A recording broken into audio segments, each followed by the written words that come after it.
चर्चा करेंगे। कुछ खास मेहमान हमारे साथ हैं। पवन राणा जी प्रवक्ता हमारे साथ हैं। इस बीच बीजेपी से हमारे साथ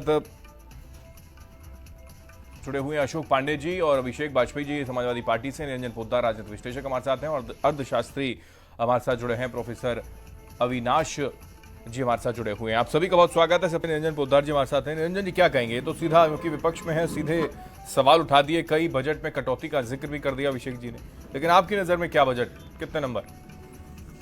देखिए हेमंत जी, निश्चित रूप से बजट का एक चीज आपको दिखाई देगी कि जब भी कहीं कोई बजट कोई भी सरकार पेश करती है तो वहां पे जो सत्ता पक्ष होते हैं उससे समर्थित सत्ता पक्ष से समर्थित सभी लोग बजट की भूरी भूरी प्रशंसा करते हैं, जबकि विपक्ष कभी भी आज तक मैंने कभी किसी बजट की तारीफ करते हुए विपक्ष को नहीं सुना। तो ये तो एक परिपाटी सी चलती आ रही है हमारे देश के अंदर। लेकिन अगर वास्तविकता देखेंगे तो आज इस चीज से कोई इनकार नहीं कर सकता कि उत्तर प्रदेश जैसा राज्य, जो किसी समय में आप ये मान के चलिए बीमारू प्रदेश हुआ करता था, आज अगर वो यहाँ पे 7,36,500 करोड़ रुपए का अगर बजट पेश करते हैं, यानी कि लगभग की बात कर रहा हूं, तो ये इस चीज को आप सकारात्मक दृष्टिकोण से देखेंगे तो निश्चित रूप से देखिए, इसको जिस तरीके से कहा जाता कि उत्तर प्रदेश को उत्तम प्रदेश बनाने की, और जो बजट पेश सरकार करती है वो आप ये मान के चलिए पूरी आंकड़ों की बाजीगरी नहीं होती है। उसके अंदर कहीं ना कहीं जो आपको अपनी आमदनी, यानी कि राज्य की आमदनी और राज्य के ऊपर व्यय,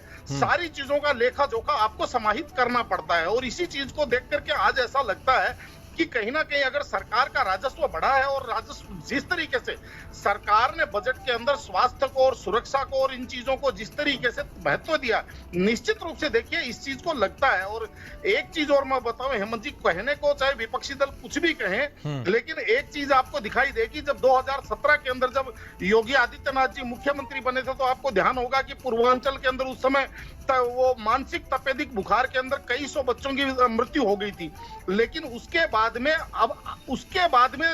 जिस तरीके से अब पिछले 4-5 वर्षों के अंदर हमें कोई ऐसी कोई घटना नहीं दिखाई दी जो कहीं स्वास्थ्यहीन कारणों की वजह से कहीं कोई इतनी बड़ी दुर्घटना हुई हो, या इतना बड़ा कहीं कोई समझ लीजिए कोई घटनाक्रम किसी के सामने आया हो। तो निश्चित रूप से कहीं ना कहीं देखिए स्वास्थ्य सेवाओं में भी सुधार है, और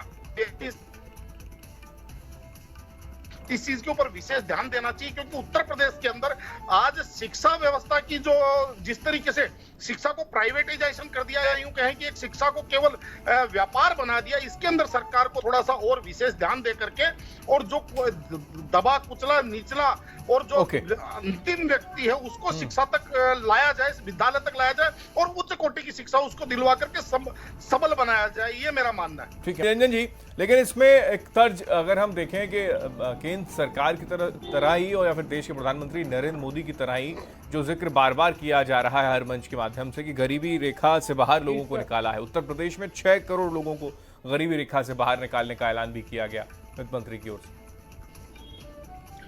देखिए हेमंत जी, निश्चित रूप से आप इस चीज को समझिए कि विकास और समृद्धि जो है उसका कोई फुल स्टॉप नहीं होता। कोई भी व्यक्ति ये नहीं कह सकता कि ये मैंने पूरी कर दी। इसके लिए कहा जाएगा कि थोड़ा है, थोड़े की जरूरत है। लेकिन यहाँ पे इस चीज को देखना पड़ेगा कि भाई सुधार की गति क्या है। और अगर सुधार की गति अगर हम देखेंगे तो अभी जैसे जो मेरे पूर्व वक्ता थे उन्होंने इस चीज के बारे में बता दिया आपको, संगठित और असंगठित क्षेत्र के बारे में। लेकिन 3 चीजें और हैं जो धरातल के ऊपर आपको भी दिखाई देती है। पहली बात यह है कि जिस तरीके से पहले उत्तर प्रदेश से पलायन होता था, आज उत्तर प्रदेश से कहीं ना कहीं मेरे हिसाब से पलायन में रुकावट आई है। मतलब लोगों को वहां पे रोजगार मिल रहा है, चाहे वो स्वरोजगार हो, संगठित हो, असंगठित हो, चाहे सरकारी यादव कह रहे हैं इजराइल जाना पड़ रहा है युवाओं को मजबूरी में।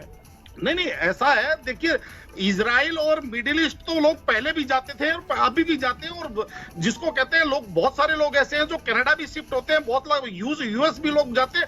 वो एक क्राइटेरिया नहीं है हेमंत जी। आप ये मत समझ के चलिए कि कोई आदमी यहाँ पे अगर उसको बेहतर रोजगार और ज्यादा उसकी तरक्की, अगर मैं क्या बोल रहा हूं, अगर उसको और ज्यादा, अगर उसको अपना भविष्य अगर वहां पे ज्यादा उज्जवल नजर आएगा, वो रशिया भी जाएगा और वो इजराइल भी जाएगा। मेरी बात समझिए आप। लेकिन मेरा मतलब ये है कि एक तो पलायन की बात, तो कहीं ना कहीं उत्तर प्रदेश के अंदर पलायन। दूसरी बात आपने कही कि जिस तरीके से अभी देश के अंदर 24 करोड़ लोग गरीबी रेखा से ऊपर आए हैं, तो कहीं ना कहीं उत्तर प्रदेश के अंदर 6 करोड़ लोगों को गरीबी रेखा से बाहर लाया गया, मतलब उनकी पर कैपिटा इनकम उनकी बढ़ी है। तो कहने का तात्पर्य ये है कि सुधार की तरफ उत्तर प्रदेश है, ये नहीं कह सकते कि पूर्ण रूप से सुधार हो चुका, लेकिन हाँ, माफी के साथ निरंजन जी रोक रहा हूँ, वक्त की कमी है, चर्चा विराम देना होगा। अभिषेक जी जवाब नहीं ले पाऊंगा। शुक्रिया अशोक जी, बहुत, अविनाश जी बहुत शुक्रिया आपका भी इस चर्चा में जुड़ने के लिए। कुल मिला